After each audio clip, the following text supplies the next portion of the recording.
Good evening. We have come together, Gandhi Smriti and Darshan Samiti, and the Nobel Institution for Environmental Peace Canada and the Nobel International University on this very, very important subject, why human interdependence matters today to fight global environmental crisis. Dear participants, we are finding ourselves in the crisis of pandemic here in the COVID-19.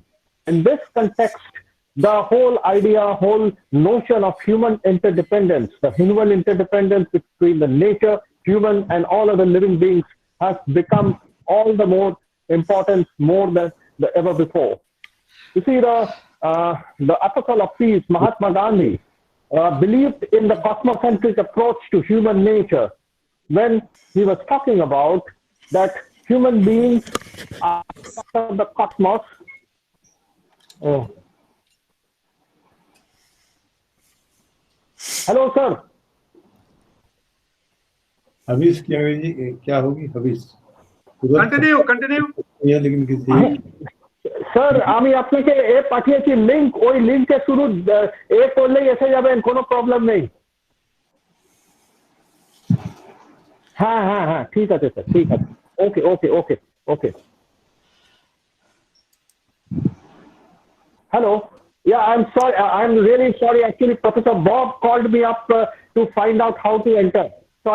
Sorry for that. Professor Bob just called me up. Yeah, can everyone hear me, please? Yes. Okay, yep. Okay. Yeah.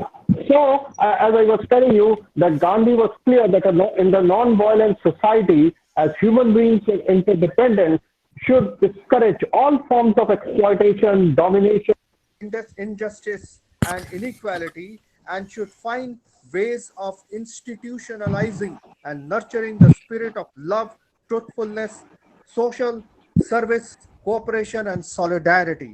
In this context, as also in Gandhi's famous favorite metaphor, the cosmos was not a pyramid by which the material world was the base and the human beings at the apex, but a series of ever-widening circles encompassing humankind, the sentient world, and the material world, and all including the cosmos. In the context of the cosmos, it's so important that we have come together with some of the eminent thinkers on this aspect of human interdependence and the whole notion of environment and peace. To go forward, let me share with you recently His Holiness the Dalai Lama, in the context of this pandemic, had said this in this important way. He says that photographs of our world from space clearly show that there are no real boundaries on our blue planet. Therefore, all of us must take care of it and work to prevent climate change and other destructive forces. This pandemic serves as a warning that only by coming together with a coordinated global response will we be able to meet the unprecedented magnitude of the challenges that we face. Dear participants, in this webinar, we are going to focus on the essence of human interdependence between the human beings, nature, and all other living beings, and how through the whole understanding and consciousness of human interdependence, we will be able to fight the challenges of climate change and other environmental degradation. So we have very eminent speakers here, and may I request Tanima to please introduce the eminent speakers. Yeah, firstly, I would be introducing our first speaker, Padma Shri Ashok Bhagat ji, popularly known as Babaji. He is an eminent social worker and founder secretary of Vikas Bharti Vishunpur, a voluntary social organization of national repute. Started in 1983, he has been constantly working towards upliftment of rural population and holistic development of tribals of remote villages in Jharkhand through his NGO. He was born in Azamgarh, Uttar Pradesh, holds a master's degree in arts and graduate degree in law, and is a nominated leader of Swachh Bharat Abhiyan campaign for the state of Jharkhand. The government of India honored him in 2015 with Padma Shri, the fourth highest Indian civilian award for his contributions to the area of social service. During last 33 years, he has done extraordinary and astonishing work in bringing transformation amongst the less fortunate people. He strives to reduce exploitation of indigenous community, conservation of forest resources, protection and advancement of art, culture, and other burning issues related especially to tribal communities. We welcome you, sir. Next, our next eminent speaker of our session is Professor Bishwajit Bob Ganguly. He is an inventor and scientist who developed concept of environmental peace with his colleague Professor Roger Hanschel at University at Toronto. He has 100 inventions using green technology to control pollution to save Mother Earth. He is a foreign member of Russian Academy of Natural Science Academy, and he has been conducting Nobel International University and playing a very important role as an honorable chancellor. And he is also the president and CEO of Nobel Institution for Environmental Peace. He is influenced by Mother Teresa from Calcutta and Sir Rodblat from London. We welcome you, sir. Now, the next speaker is Professor Roger Hanschel. Here, he was an eminent environmentalist and also ex-director of toxicology program from University of Toronto. He has been an eminent colleague and as well as a very good supporter of Professor Ganguly and traveled all over the world to conduct the concept of environmental peace. He has delivered lecture in several world-reputed institutes and organizations, include Harvard, MIT, Stanford, and Oxford. Next, we welcome Professor Marija Riadi. Dr. Riadi started her career in University of Toronto. Through her career, she taught in prestigious organizations like Northeastern Illinois University, USA, and presently she is serving as Dean of Studies, Nobel International University. She is an expert in animal systematics and behavior, chronology and invertebrate zoology, entomology, physiology, psychology, and parasitology. Her main focus of research includes better understanding of the biological basis for currently an operation among humans. We welcome you, ma'am. And last but not the least, we are going to introduce our coordinator of the program director Dipankar Srigayan at present. He is the director of Gandhi Smriti and Darshan Samiti, National Memorial Mahatma Gandhi Autonomous Body of Ministry of Culture. He did his Masters of Science and LLB and also been awarded as Gandhi Binoba Peace Award. We welcome all the speakers. Veda, now please continue.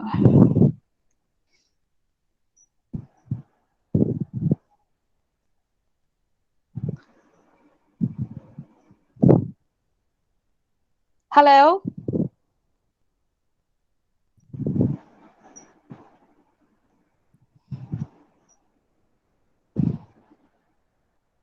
Veda, please continue.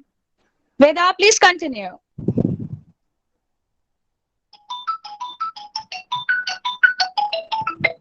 Connect meeting.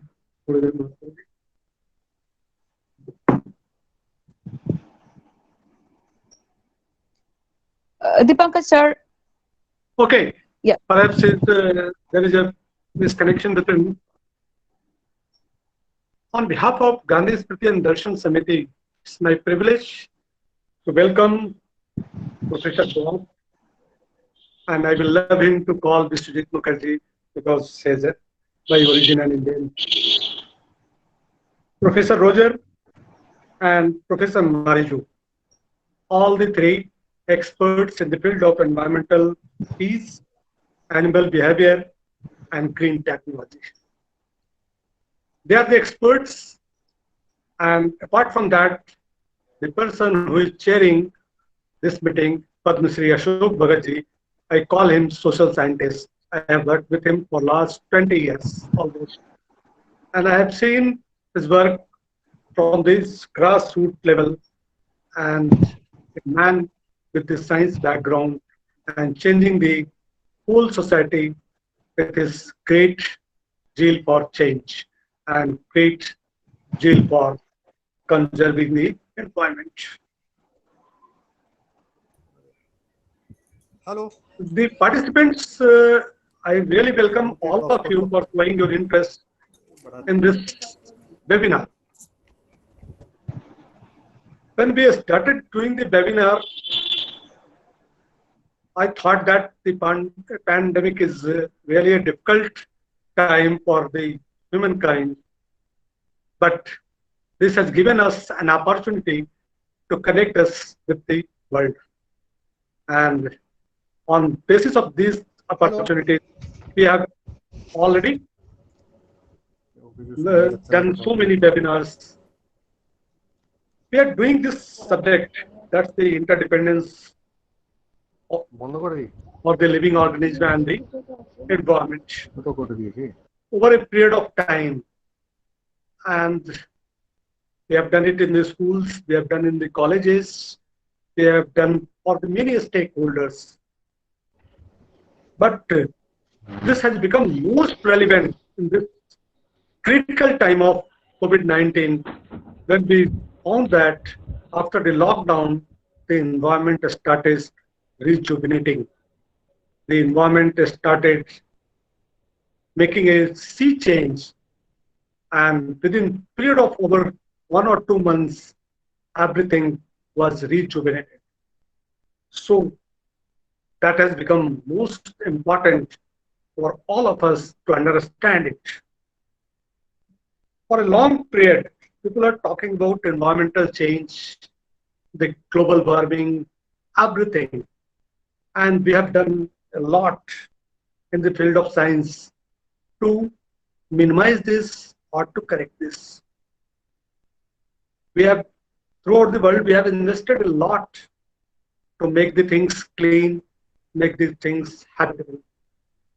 But only the lockdown of 2 or 3 months had made the changes for which we are trying for over the period. That simply means there is a environmental imbalance which is created by the mankind and none else. We are responsible for all these things, and the experts who are fighting,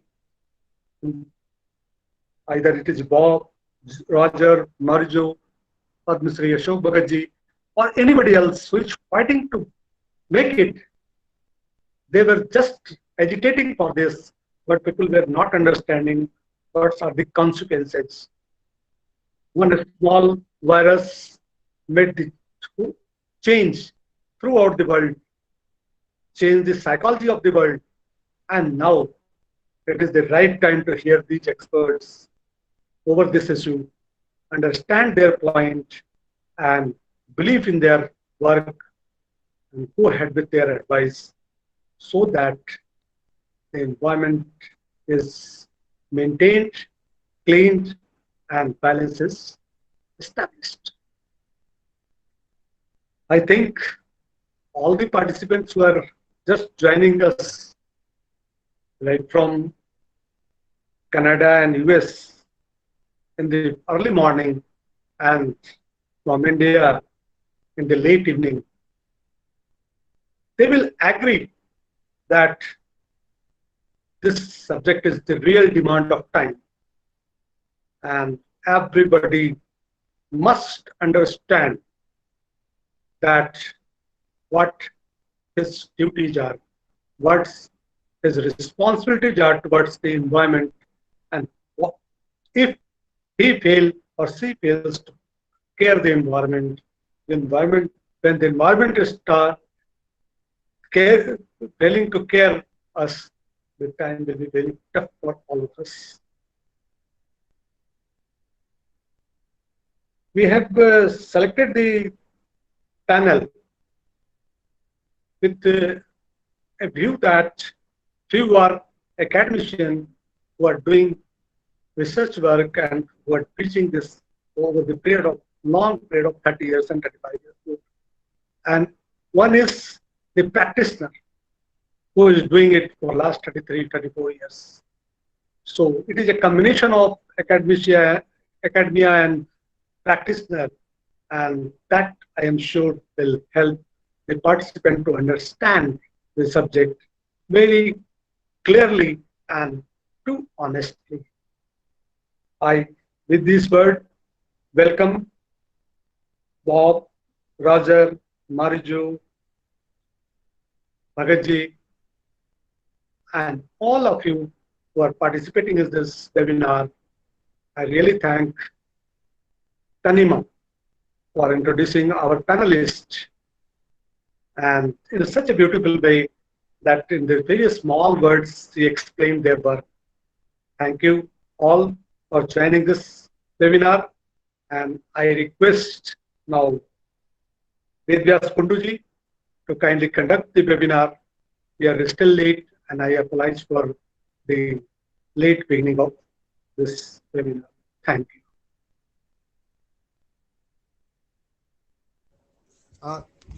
you. Thank you, sir. Without wasting any time, in fact, in between I was out, and I think Bob sir has already entered Tanima. I had two calls twice with him, and I think he must have joined by now, isn't it? Uh, Hello, Tanima. yeah. Hello, Veda. Veda, can you hear me? Yeah. Yes, please. I cannot see. Yes, yes. Cannot see Professor Bob. Dipankar sir, can you see the Professor Bob?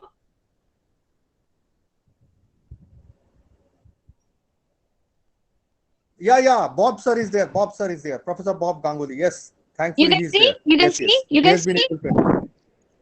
Yes. I can see him. I can see him. Yes. Okay. So now, without wasting any time, may I request our chair of the day, Ashok Bhagat sir, to kindly start the session with Ashok Bhagat sir.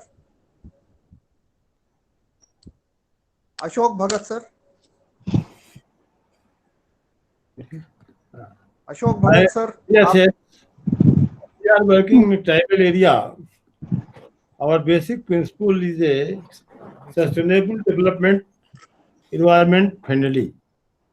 We know Gandhi asked, nature can fulfill the every need of every person, but not a greed of one.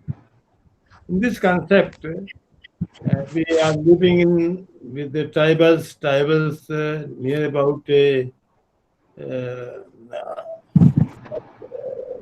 environment and I don't know, human being interdependence matter today to fight global environment crisis. Human beings are social animals who cannot survive science committee. Interdependence forms a natural part of our existence before the pandemic. We had taken this interdependence for granted. Now self-realization has crept in and we are revisiting these independencies in such uncertain and testing time. Environmental crises are unpredictable and often results in revisiting analysis, restructuring, and strengthening the human interdependence. The current global crisis presents a crucial opportunity to discuss the broad spectrum of interrelated rights issues and how they may be understood and reconsidered. The pandemic, one of many collective action problems facing a humankind, has shown that it is a not existential danger, but rather everyday economic activities that reveal the collective, connected character of modern life. Just as a spider's web cripples when a few strands are broken, so Colonialism has highlighted the risks against arising from our independence. देखो, हाँ, In recent time, natural beauty, historically rich environment in Jharkhand.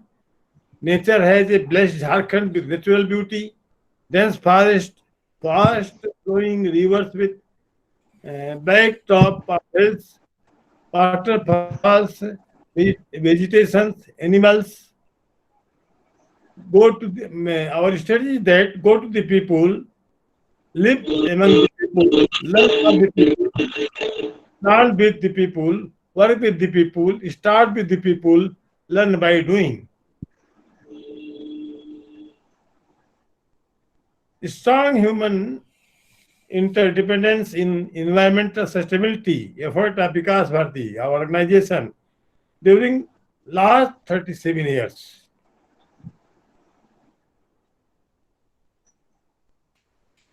Scenario, in recent time, forest has been degraded due to rampant cutting by different agencies, contact system, timber road, illegal selling of valuable trees, unified nexus loading to destruction of forest fires and soil erosion.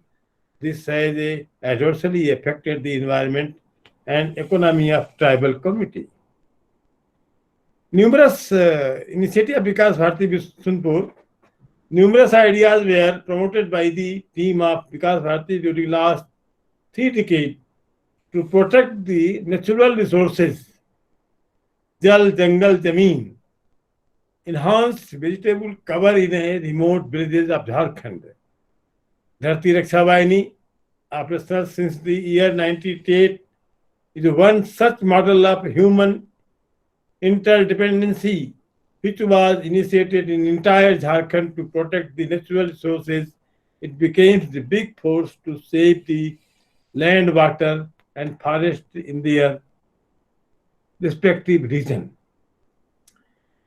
Initiative of Vikas Bharati, a unique dam was constructed in 1986 at 1200 feet height on the top of hill in Bisunpur block with the help of villagers, voluntarily, without any diesel, without any electricity, in natural way, now surviving. On the occasion of World Environment Day every year, we are organizing a Starts initiative campaign for 1 month on water and forest conservation, with a special focus on ensuring plantation of fruit plant, safe drinking water, sanitation, public health, and prevent diarrhea, malaria, which are prevent in a region. Every year, more than 150 blocks. We are covering 1 crore people over all 24 districts of the Jharkhand. During the campaign, these people's representative, government officials, and social scientists are invited to spread messages on environmental protection. In 9th August, Indigenous Day, every Indigenous Day we have organizing a Hariyari Mahotsav, Green Carnival, spread over the message the safeguard environment and natural resources, which is the mainstay of indigenous people of Jharkhand. On the occasion, fruit and other plants distributed to at least 5,000 villagers.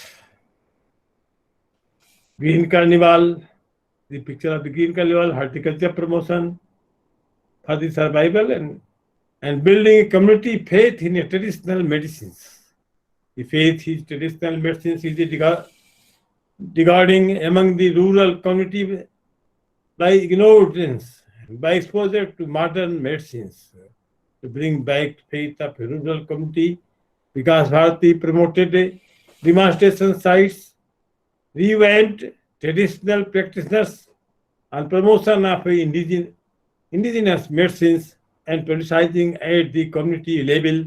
Because Bharati has promoted to herbal plant from farm at Bisunpur Kumla for demonstration and promotion of various medicinal plants, which were at the verge of extension. Villagers are uh, availing the seedling of herbal plants from the unit. Herbal medicine plants for organic farming is increasingly become a crucial environmental context because the future generation should be made aware of the environmental benefits of the organic farming. Around 500 women SSGs are involved in the vermicompost production in Gumla district. We have created a new innovative ideas to preserve the water level in summer time after winter season. Borabad, with the Borabad conservation with community, you see it. Ganga and Ganga Sahara, it is our local festival. River में नदी पूजन, river worship nature. In this way, we are working. I think human independence and environmental migration is one big problem. Man-animal conflict is a problem. Iceland submerging is a problem. Food security is a problem. Employment is a problem. Human right issue is also problem. Socio-economic and cultural changes and inequality day by day is improving this inequality. So, my dear people, we should understand one virus to disable the whole world.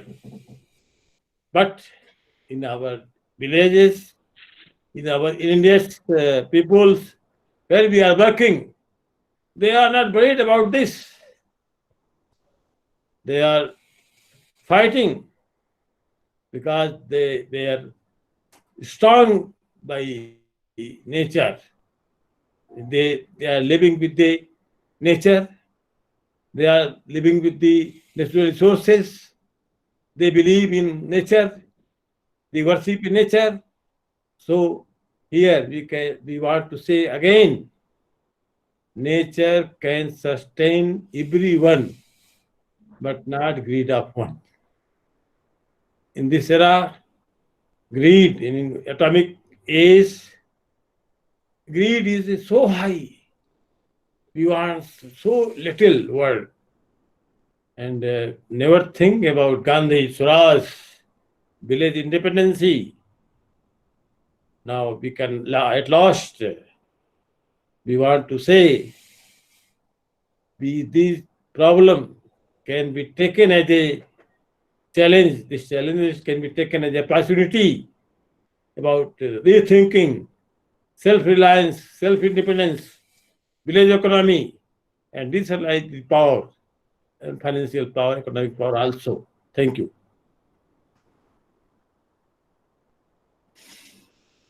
Again, start. Thank you very much, sir. It was very enlightening for all of us to hear about your practical work that you have been doing in Jharkhand and the work that has been inspiring, how you have been able to integrate the whole notion of human interdependence in actual working and the empowerment of the tribal people in the state of Jharkhand. Without wasting any time, may I now request Professor Bob Ganguly, sir, to please come and please share your views on green technology in the context of environment. Uh, Also, I would request all the participants who have any question for our eminent speakers, Ashok Bhagat sir, or other speakers who will be following him, please write in the chat box so that I and Tanima could work out with that. And towards the end of this sessions, we could have the question answer. Please write also in the chat box for whom you are discussing that particular question. Thank you very much.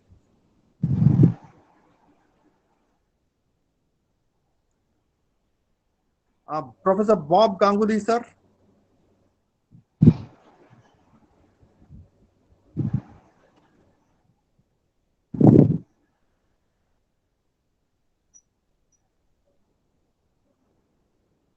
He is very much there, Tandima, but is he not able to hear? Hello, Professor Bob, are you there? He is very much there. I can see his name, Professor Bob Ganguly. So before Hello.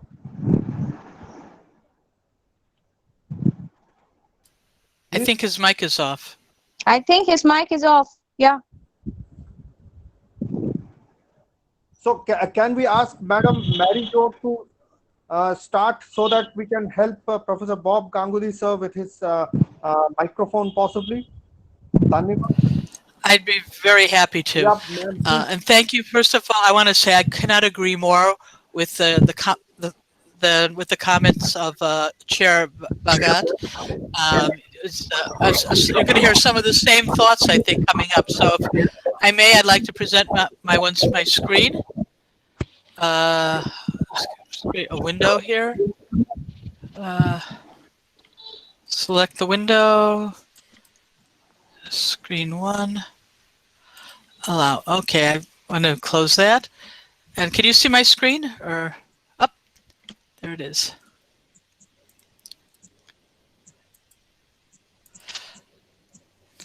Okay, so can everybody see my screen and hear me? Okay, I'm hoping everybody can hear me. So I'm going to be saying a lot of the same things and echoing them. And I want to start out with a parable, a couple of parables. First is a classic proof that all odd numbers are prime. Now, if you're a little suspicious that this may not be false or may not be true, please bear with me. The truth goes like this. 1 is prime, 3 is prime, 5 is prime, 7 is prime, 9 is an experimental error, 11 is prime, 13 is prime, therefore all odd numbers are prime. It's obviously flawed, but we often accept that argument outside of the context of mathematics. The second one is the parable of the cockroach and the animal behaviorist. Animal behaviorists an animal behaviorist decides to study cockroaches. And she looks to one population of roaches and discovers that every roach runs for darkness when the lights turn, when she turns on the light, and says, "Isn't that interesting? I wonder if all roaches behave the same way." So she trots off, looks at a bunch of other roaches, and people are saying, "You must publish your results. You've proven all roaches are nocturnal." And then she goes to Australia and finds this little guy, a very diurnal roach, and she learns two things: that most roaches are nocturnal, but some aren't. And biologists love to look at data like this. We're attracted to situations where something looks different. And then we say, I wonder why. That's weird. So I'm going to try to find out. So despite the difficulty posed by the cockroach problem, we want to at least look for trends. The gift of science is that is revision. We can always start to revise our ideas. So when we look for reasons and similarities between violence and peace and war, we look for these trends. And we found some, but there's a lot of exceptions. There's a lot of diurnal cockroaches out there. And so we're getting better and better at explanations, but we still don't quite have this idea of violence and peace nailed down yet. So when someone thinks he or she has the ideas about a cause, they're ready to publish something, we often have to go back and do more research. And that's where we are right now in terms of animal behavior and these things. Now, behaviorists like to look at 4 foundational questions to explore. The how questions, like what are the mechanics, the anatomy, the physiology, and the developmental processes, the psychology, the physiology, the development. And then we have the why. Why is this out there? We've been around as a species for a long time, and we've built across generations through our evolutionary history, structure on top of structure. What are the foundations? What does it go back to? And what is the advantage of a particular behavior? Can we manipulate our behaviors by making us look at different advantages or look at different consequences? So here's a few of the ideas that are out there. The first one that comes out of animal behavior for human behavior is the I-thou dichotomy, the me versus you. We divide the world into an us and them like the roach divides the world into dark and light. And sometimes there's fuzzy borders. So when we find cultural traits that are universal or near universal, it's like finding those nocturnal roaches. And it suggests there's something very basic here. And this I-thou dichotomy is one of those processes. Peace, love, joy, lofty goals, and strangely, everybody claims they want peace. And we all kind of suspect that we would have that perpetual peace, this wonderful environment protection, if it wasn't for the other guy, if it wasn't for the other person who is not cooperating with us in our great ideas. So we normally don't see our roles in the destruction any more than we usually see our roles in interpersonal conflicts. So our planet has some of the same I-thou type of dichotomy working against it. So Americans, for example, and I'm going to talk about Americans a lot because I'm familiar with the Americans. As an example of, we are aware of the high populations in other parts of the world, and we often focus on the populations of India and China when we talk about population problems. But Americans remain blissfully unaware that because of our own overconsumption of resources, it creates an impact on the planet that's similar to having 9 billion people in the developing world at consumption levels, right within the borders of the United States. The consumption is that out of control. And this lack of awareness is characteristic of threats that are invisible and easy to ignore across the board. So why is this hardwired? The answer, is it hardwired? And the answer is probably yes, but we have hopes to overcome it. We naturally favor people whom we perceive as being closer to ourselves than those that we perceive as being different. But this bias probably goes to ancestors, you know, living hundreds of thousands of years ago, if not longer. And because we differentially interacted with families and tribes, our survival depended upon those kinships. And we became hardwired to treat them better. But our brains permit flexibility. And we can make changes in what we perceive as our group or our tribe very readily, and often on a day-to-day basis. So here are two pseudo-kinship or proto-state examples. Both of these teams, Manchester United and the India for the World Cup, looking at 2020, are great examples of this tendency to rewire and to include other people in this umbrella of us. We're very good at this, but we just have to learn to control it a little bit better. This also goes back to another idea in biology called kin selection and local bias. Kin selection works very well at the local level, but if we see another group benefiting, even as we're making sacrifices, then resentments tend to build. And because of that I-thou dichotomy, we also overestimate our relative sacrifices imposed upon us relative to those of other kinship groups. And I want to show you a couple of slides. I have to admit, these went under the dumber protest signs I've ever seen. An example of people protesting because they felt they were being differentially impacted by COVID-19. This fellow is somewhere in the United States, was holding up a sign saying, "Please let us golf." Not the greatest reason to stop lockdown for a pandemic ever. And this one felt she was making this huge sacrifice by not getting a haircut. This has been a very common complaint, as a matter of fact, in the US. So kinship groups can also get organized into larger groups in other ways, such as the state levels. Kinship holds because we're social organisms and we favor close family members, and our brains allow us to go beyond and to extend this idea of family. How far this will stretch, we're not so sure yet. But the emergence of states serve to reduce rather than to increase violence within. That's very important, within the extended state structure.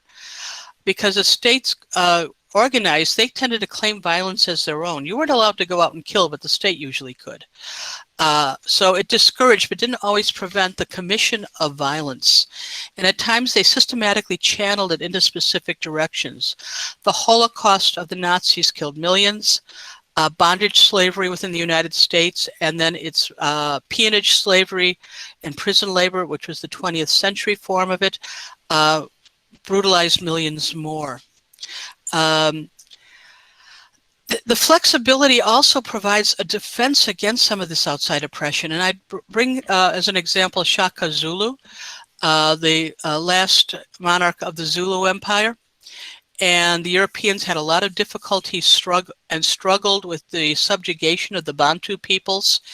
And because of with the charismatic leader and this extended concept of kinship that the Bantu Empire provided, they were able to successfully maintain their independence despite the threats of European invasion well into the 19th century.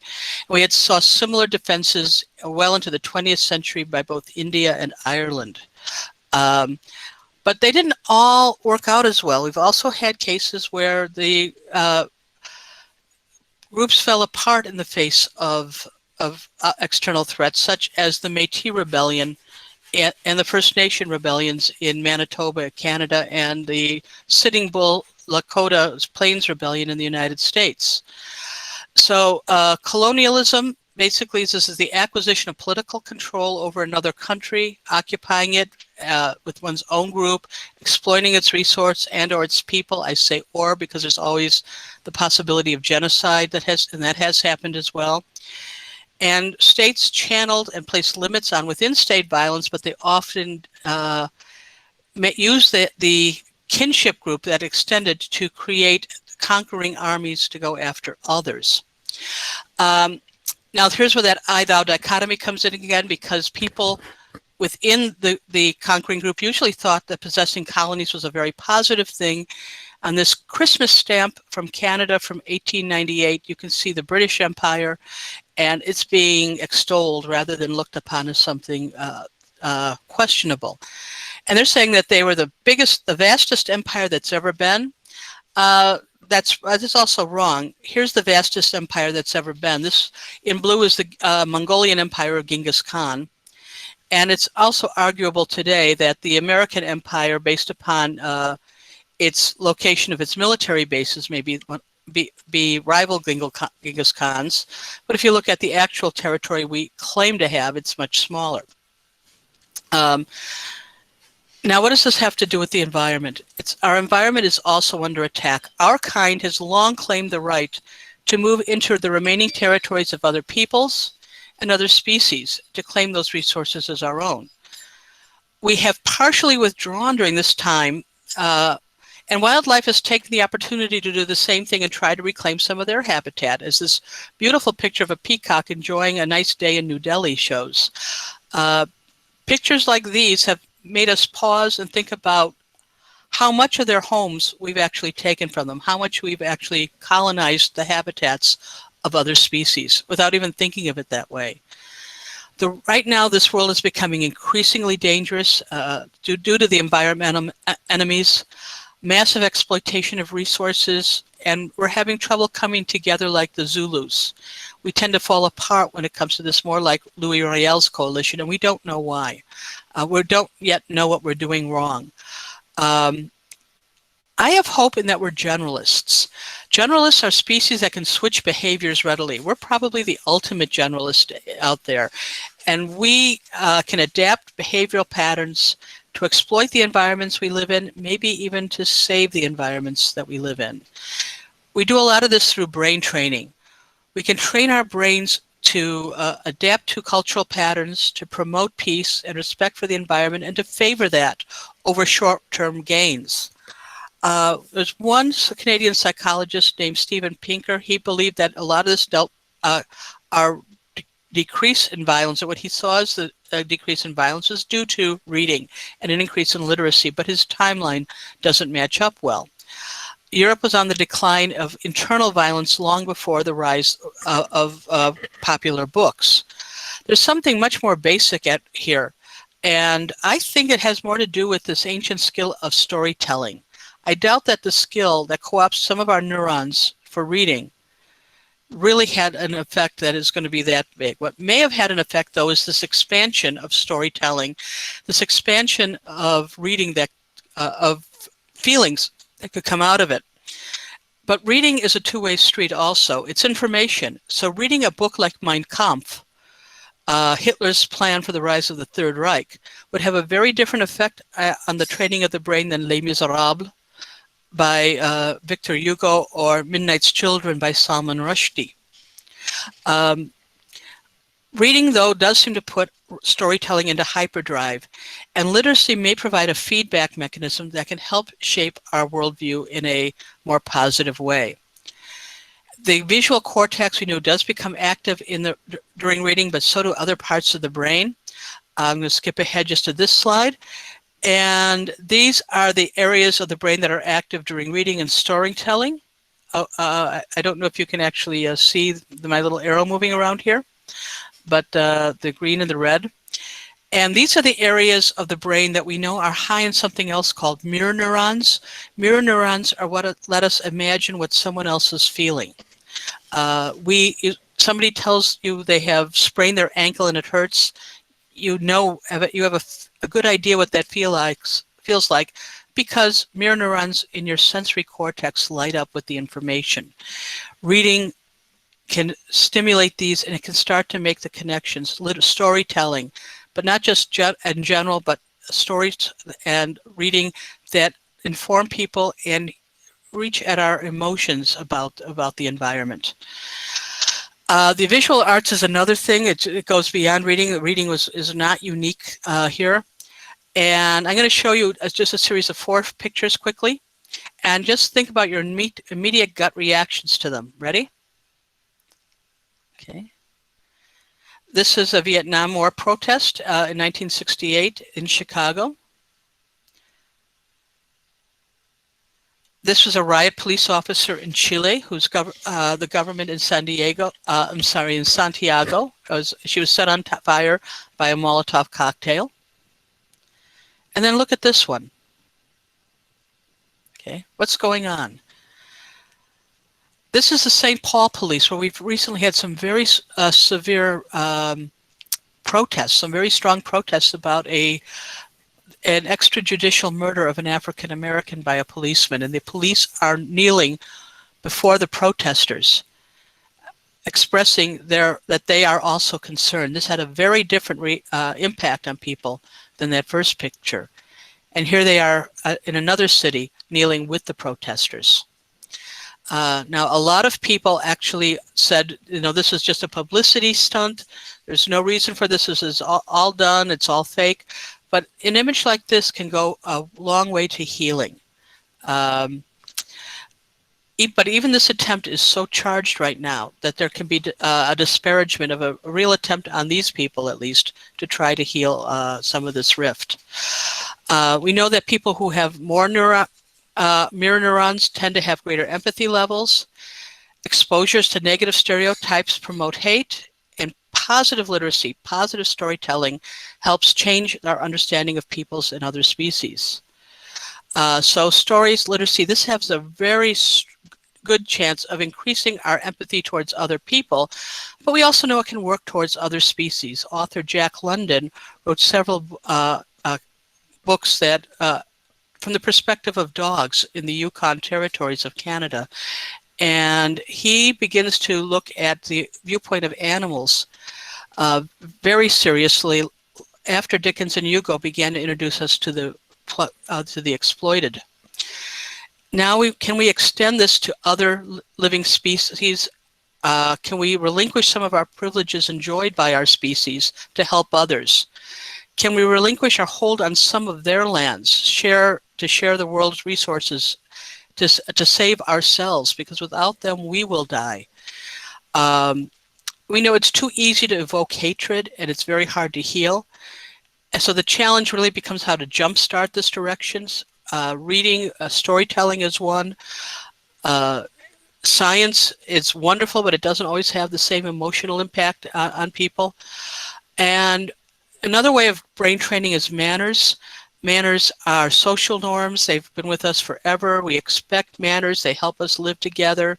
They are ritualized etiquette, and manners also seem to increase the synapses for what is considered positive within a society. And they largely, we actually know where in the brain a lot of these connections are made. It's in the right lateral prefrontal cortex, which is also largely linked to our concept of disgust. Disgust can feed xenophobia. It goes up in times like now when there are health crises. Disgust is part of a neural system that also gives us feedback and countermeasures to the violation of social norms. Now, if our literature, if our stories, if we can reinforce the collective consciousness and respect for life and ecosystems, perhaps we can start reconfiguring our norms to include manners towards the environment, good actions towards the environment.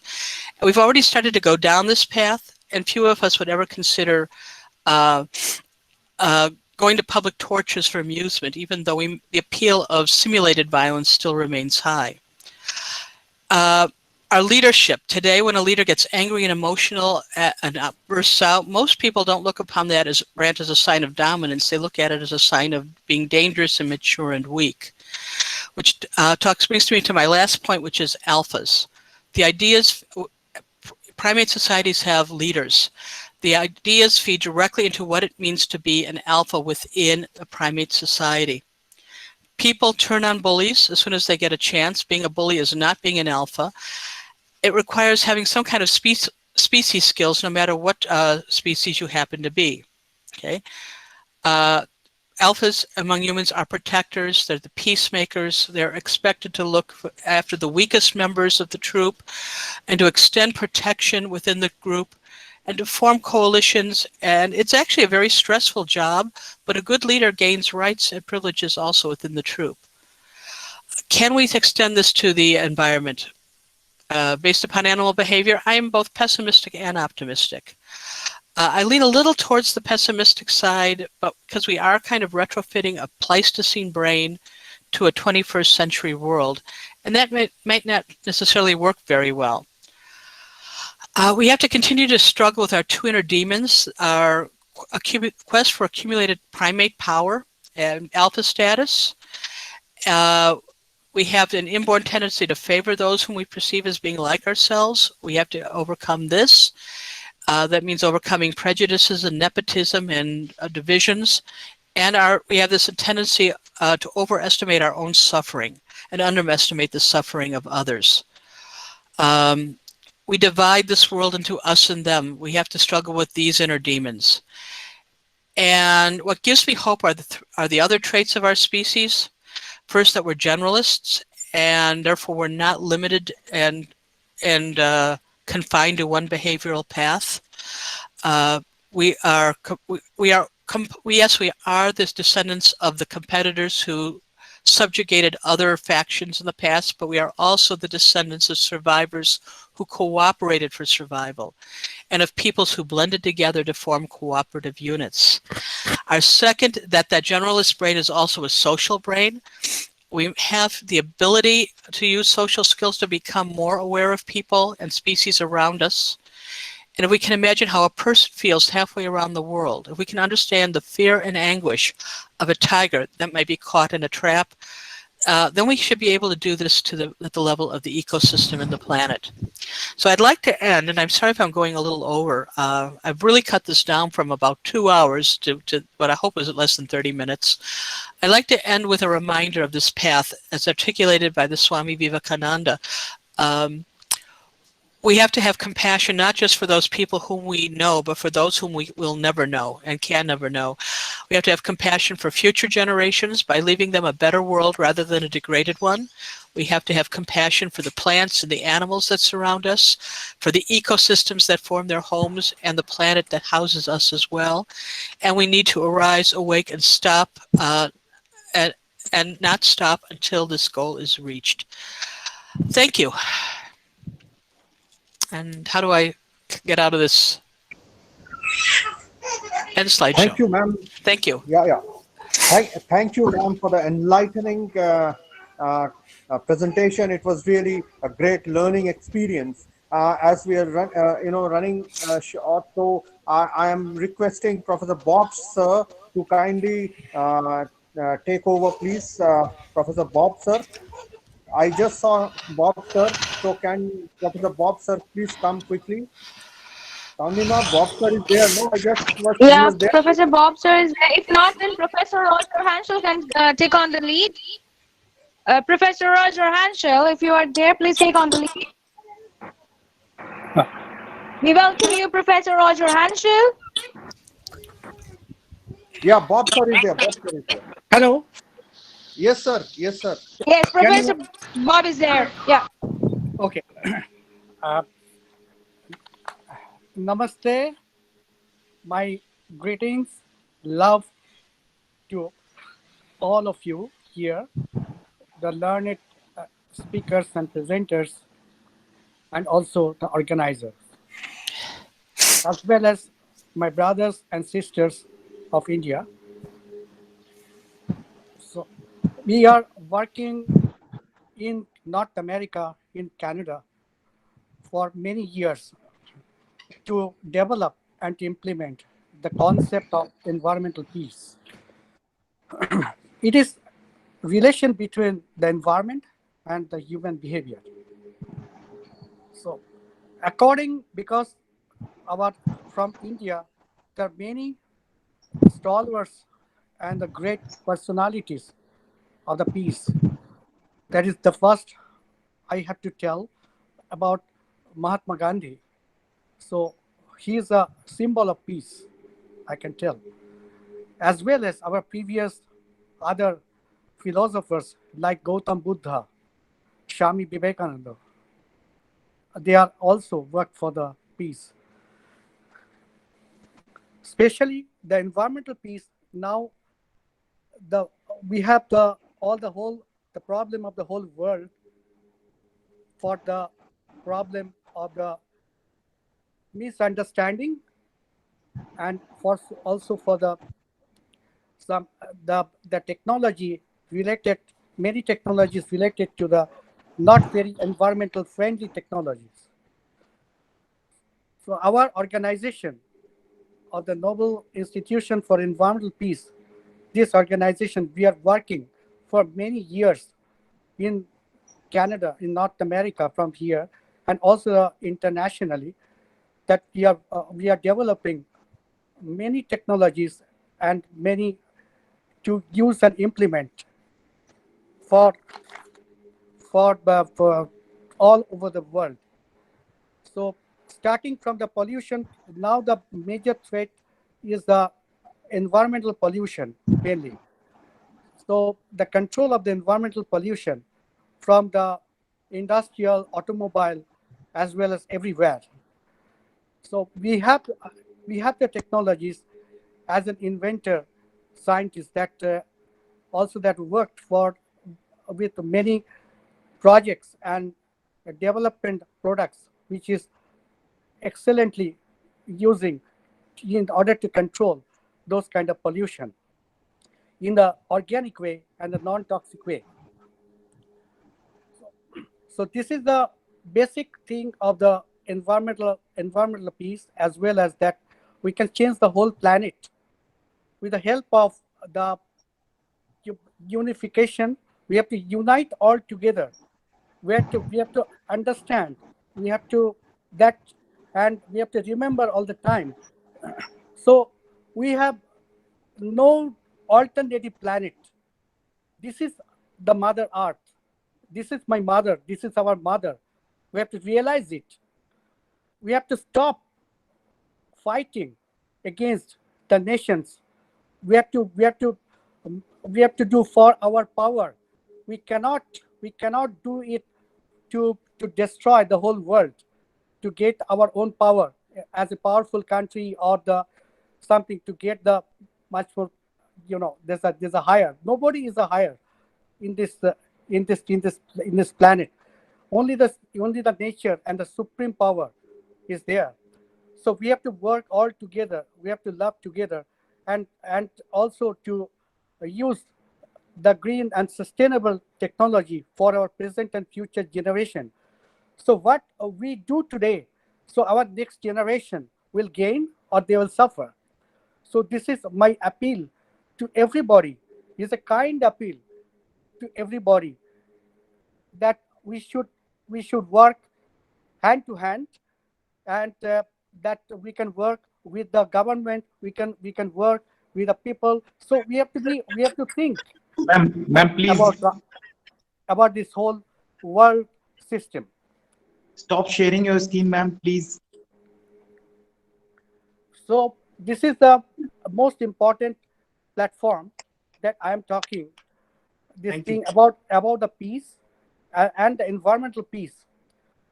Also, that my great respect to the father of the nation of India, Mahatma Gandhi, that regarding for the non-violence as well as so what he did. So we should follow follow the path as well as for the present condition. We have to work together. That is the environmental peace. So that we have to work together for the environmental peace, for the development of the country of India and also the universal all over the world. So this is the most important thing. But the most important thing is that we have to love each other, the universal brotherhood and the love. Where it was first spread by Swami Vivekananda in a world religious conference in Chicago. So he loved just one word. There's my sisters and brothers of America. So this is the particular you have to love yourself. You have to love your heart. You have to love yourself. You have to love the whole world. Without love, we cannot do anything. So this is the most important thing. That's what I believe in order to bring peace in this planet. So again, I am giving some other informations also, apart from our Nobel Institution for Environmental Peace, also that we also set up the one international university based in America. So we have the different programs. So you can get more information later on. So please, let's join all together, that we can work together in giving hands to hands. This is the environmental peace, and this is the love. This is the thing. So thank you very much. Thanks everybody. Thanks for all the people, those who are joining here. My greetings and love. Vande Mataram. Thank you very much. Thank you, sir. So now, without wasting much time, may I request Professor Roger Hansel, sir, to kindly, I know you are there. So, Pankaj, can you help Madam Mary Hansel unlock the audio, because Professor Roger will be speaking there. Tandima, can you help? Yes, sir. Yes, sir. Because probably he's finding it difficult. He's there, Madam Mary Hansel in that name. How can we unlock their audio? Just click on the left side, sir. Audio mic, sir. Yeah. Professor Roger is there. Please. Yeah. He did it. Yeah. We welcome Hello. you, sir. Yes, Professor Roger Hansel, President of Global International University, USA is here. Welcome you, sir. Veda. Hello. The environment includes the virus that is causing so much trouble at the moment. So that's an example of the interaction between man and the environment, which we have to modify. Our capacity to move across the world and carry our diseases with us is one of the major factors of the modern world that we have to control. Social distancing is, of course, one way to do that. The problem of cleaning our local environment is one of the inventions that Professor Biswajit Ganguly is working on, and working with Dr. Asbel in Toronto to clean the air and the infrastructure.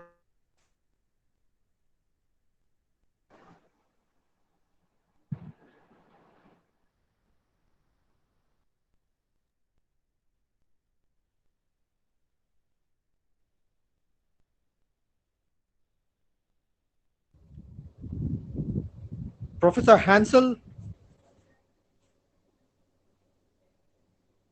Professor Hansel, I think we have lost track.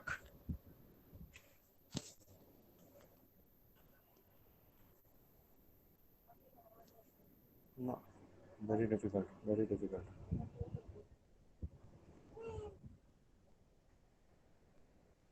I think we have lost the audio link, the network with Professor Hansel.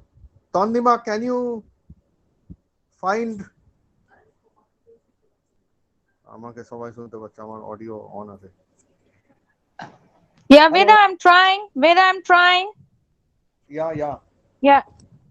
We have lost a track contact Yes. with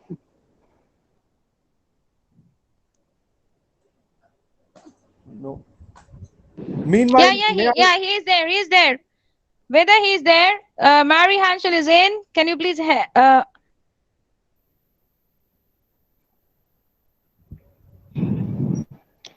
Veda, I can see Mary Hanschel is there. Yeah. So, Pankaj, can you please unlock his audio? Please unlock his audio. Okay, sir.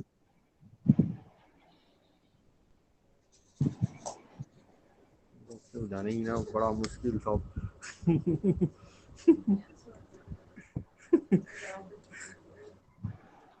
I think they're having problem while Pankaj is trying to help him.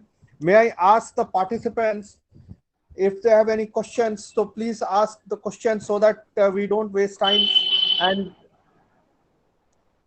if any participants have any question for any of the honorable esteemed speakers. Actually, I have a suggestion. In that context, is that Professor Dr. Tanima Bhattacharya can talk a little bit about that, about the environmental peace concept, because she is also the part of this all the different projects. Okay. Okay, it's my pleasure. It's my pleasure from Professor Bob to get this request. Okay, so a little bit, I just want to say that yes, and during this crisis period of such a period of pandemicization, we can join hands to promote environmental peace, because interdependence is very, very important to promote this food security, animal behavior, which we already discussed from Padma Shri Ashok Bhagatji and also Professor Mary Jo, and also from the dialogues of Professor Bob, that how the green technology will be promoting the peace. So this will be our main aim, to join hands and also to brainstorm the young generations and young minds to join and to spread the peace of peace. That is, that we are dedicated for the nations, and there should not be any divisions among any nations. We all are unitedly standing to do this great noble work. So our aim will be dependency on each other, and also to improve our self-confidence, and we have to be selflessly, we have to help each other. And we have several green concepts and technological concepts, and also we are trying to brainstorm young minds, of course, so that we can follow the footsteps of great inspirational scientists, and obviously some Nobel laureates are there, are helping us, and we are also expecting everyone to join us in this umbrella. Thank you so much. Well, I think there seems to be like a real problem in terms of contact the It's unfortunate that we are not able to listen to a very, very senior scientist, Professor Robert Hansel, because everyone of us were really looking forward to understand how he has been working. But in case anyone has a question, because otherwise, then probably we will need to close the session, as we are still not able to get in touch with him, and unfortunately. So in case any participants have any specific questions for any of the speakers, please kindly quickly ask, so that after that, Mr. A.R. Patil, he is asking, sir, in this time of climate crisis, we are promoting natural resources mining. Is there any solution to preserve our environment? In the time of climate crisis, we are promoting natural resources mining. Is there any solution to prevent our environment? So anyone would like to probably in this case, Ashok sir, if he's there, because he has been facing the issue in Jharkhand. So Ashok sir, if he's there, and then Professor Bob sir could also speak. Ashok sir, if he's there. Ashok sir. Yes, yes, yes. Sir, Mr. What is Patil is the talking about the natural resource mining and all, and he's asking in this time why we are promoting the mining of natural resources in such a big way. Is there any solution to preserve our environment in this situation? Actually, there are many laws applicable to natural resources and environment around the mining also. But mine owners are not maintaining that laws and refilling up mines and vegetations, plantations, water conservations. They are always violating laws. In this way, they are destroying, and there must be a people's participation in these questions to control the protection of environment. In my way, law will So and I that think Roger is there. Roger is there. Professor Roger Hansel can speak now. By all means, continue. And Yeah, please, sir. Ashok sir, please continue, sir. Ashok sir, please continue, and then Professor Roger. Okay. there must be a balance. Exploitation of resources is not a good thing. And exploitation, utilization are different things. We must utilize these resources for the common sake of the people, for the common people, involvement of common people. But exploitation of natural resources for someone, because this creativity in a community not survive in nature. This is my point. Okay, sir. Okay, sir. Can I? Okay, sir. Thank you, sir. So Okay, now can I? also, Can I add one thing to that? yes, please. Yes, There's please. actually there is a professor in Minnesota named Jane Benyus, who actually has asked that exact question. What if we said tomorrow, no more mining, no more going after minerals that cannot be replenished?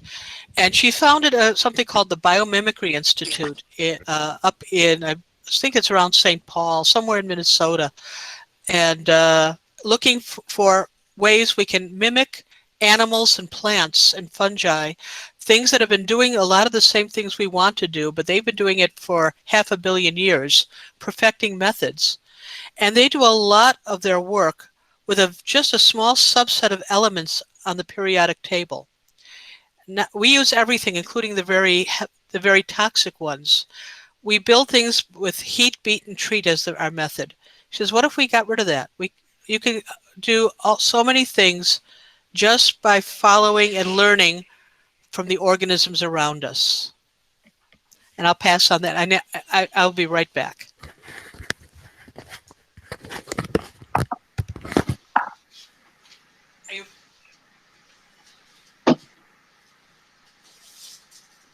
Hi, Roger, you can talk now. yes, I'm going to talk about you, Professor Ganguly. In Canada, we call him Bob. So Bob Ganguly has over 100 inventions that are directly involved with improving the environment and to replace the mistakes that our culture has made. For instance, he has met the Euro 6 pollution for emissions from internal combustion engines. And this is being used in several countries in the world and can be used everywhere, including India. So that's just one example of his approach to re-engineering the environment, that is to take out the mistakes that engineers have made and continue to make. This whole problem of how to let the environment thrive at the same time that the human population and its economy thrives is really where the brains of this century have to put their emphasis. And so environmental peace is our approach to finding this mutual thriving in this environment. If we can't do it, then mankind is doomed either to a very unpleasant future or no future at all. And to do that, mankind has to work together. It has to be the communities of India working with the communities of every other country in the world to develop these ideas. So the Institution for Environmental Peace is the heart of this, and we discovered if you want to change the world, you have to work at education.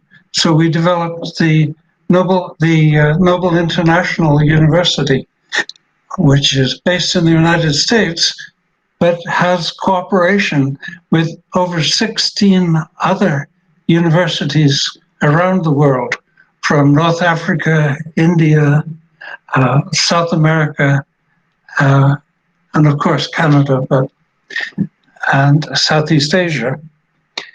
So that's where we stand at the moment, looking for the kinds of concepts that Mary Jo has mentioned today that can enlighten our understanding of how we can work with the environment for a good future.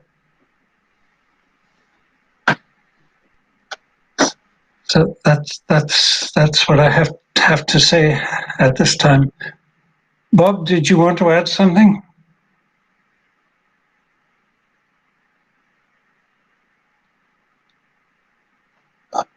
Yes, hi, Darshan. Yeah. We can also talk about the present problem of the COVID-19 that we are working to. You can talk about this technology. Yeah.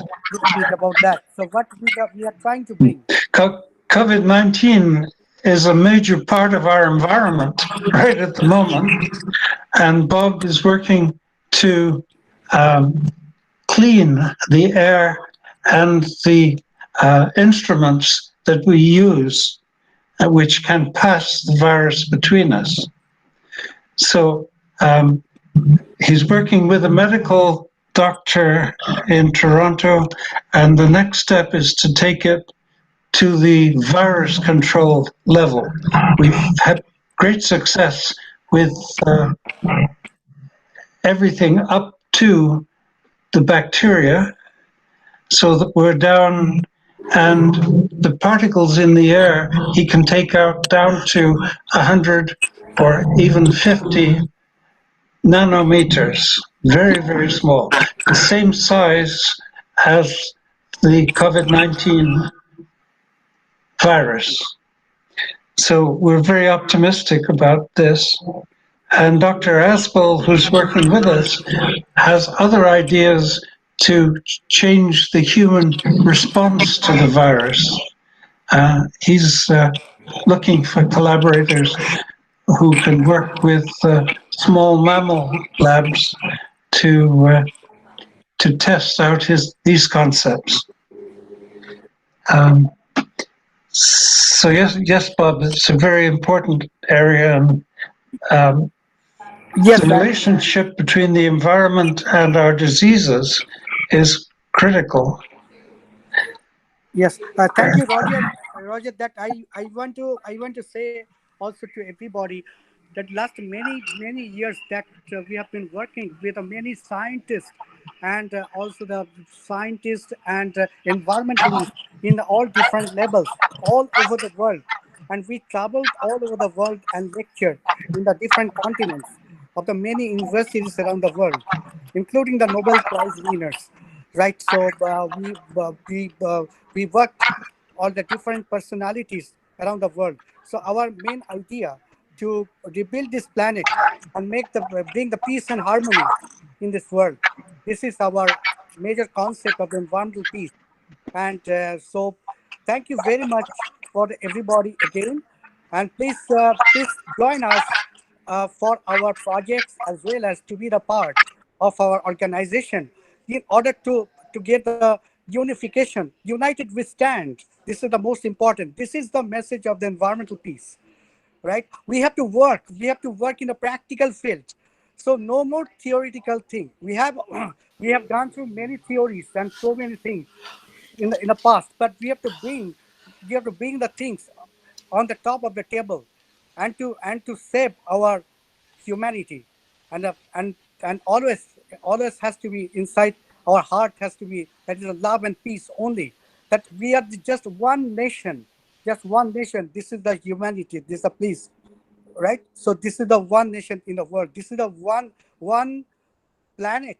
There's no other alternative of this planet, right? So this is our mother earth. So we have to remember, we have to love. No more the other things, only we have to come with a positive vibes and to come work hands to hand, because we are all of us all over the world, we are passing a very very very very critical situation right now. We are locked down all over the world in a different, and there's so many things are happening. I don't want to mention over that again. So we have to come out from this situation. So this particular period will be able to come over as soon as possible, and also we are trying to get some kind of innovative invention that might help for all of us. So again, thank you very much, Roger, to talk about some of the technologies. And so, do you want to say something, Roger, at the end?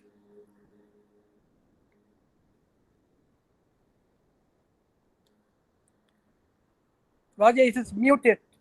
Roger, we cannot hear. Probably.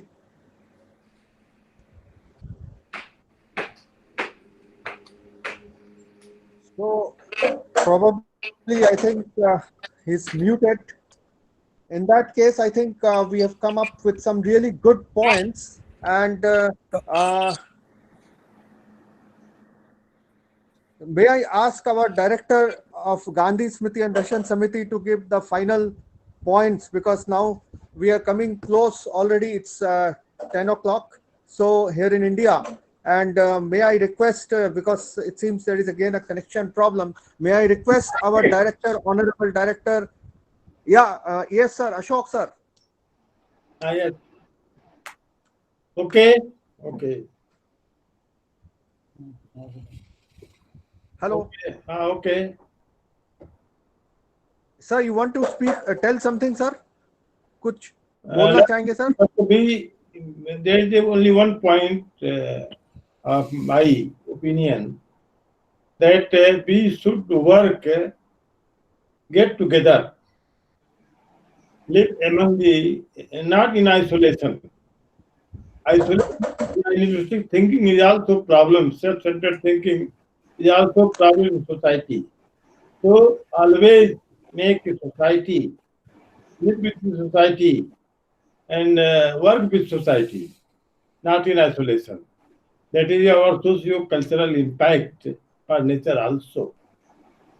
In that sense, animal and man's and every जीवन is also part of nature.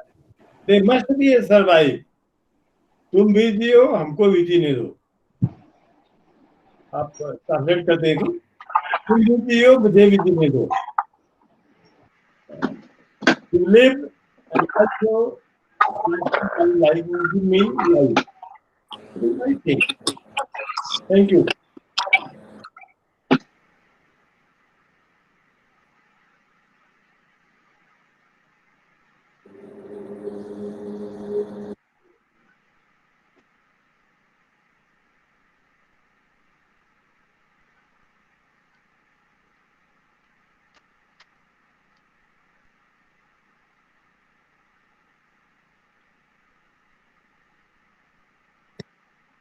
Vida sir.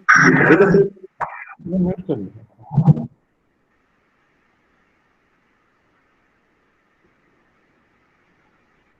Vida sir. Kindly unmute your mic, please.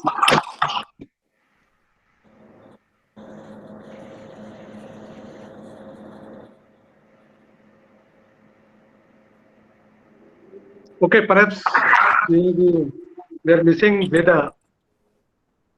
So, on behalf of Gandhi Smriti and Darshan Samiti, we are really obliged to all our esteemed guests who have shared their views today on the very important issue of our interdependence over the environment. The crux of the meeting, or the crux of all the four esteemed speakers, was that which was summed up by Padma Shri Ashok Bhagat ji, "Khud jiyo auron ko bhi jeene do." Let others also survive. Let us survive, and that survival is only possible when we respect the rights of others. When we start respecting others, living creatures and living beings. I think I must conclude this session with my observation that this COVID-19 has given an opportunity to the world to have better relation with environment, to have better understanding of environment, and to have better understanding between man to man, man to animal, man to other living organisms. It is the need of time that we must work together, work in a proper network so that we can have a wider group and we can take the issue forward for the mankind. It is not the question of survival. We are just proud and we are just thinking that by killing animals and trees, felling down trees, we are the superior. No, it is the question of our survival. If they are not survived, our existence is at challenge. So I request all the participants to kindly form a network, understand the works done by the experts, and constantly interact with the expert and do something in favor of the issue in a very planned manner, in a very good network manner, so that we can be able to mix our contribution to the environment. Thanks all a lot, Dr. Bob, Dr.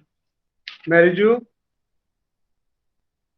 Professor Roger, Padma Shri Ashok Bhagat ji, and all the participants who have spared their time in these odd hours, particularly in India, and also some odd hour, very early time in US, and shared their views valuable for the mankind, valuable for the said webinar, and valuable for everybody. Thanks a lot. Good night. Thank you, everyone. Thank you, everyone, for taking part in the meeting. And I'm sure we will have more such programs, more such dialogues in the coming days. Thank you very much. Thank you so much for the excellent and appreciable comments by our honorable director, sir. And of course, I like to thank on behalf of Global International University to Gandhi Smriti, Darshan Samiti. Thanks a lot, and thanks a lot. Thank you.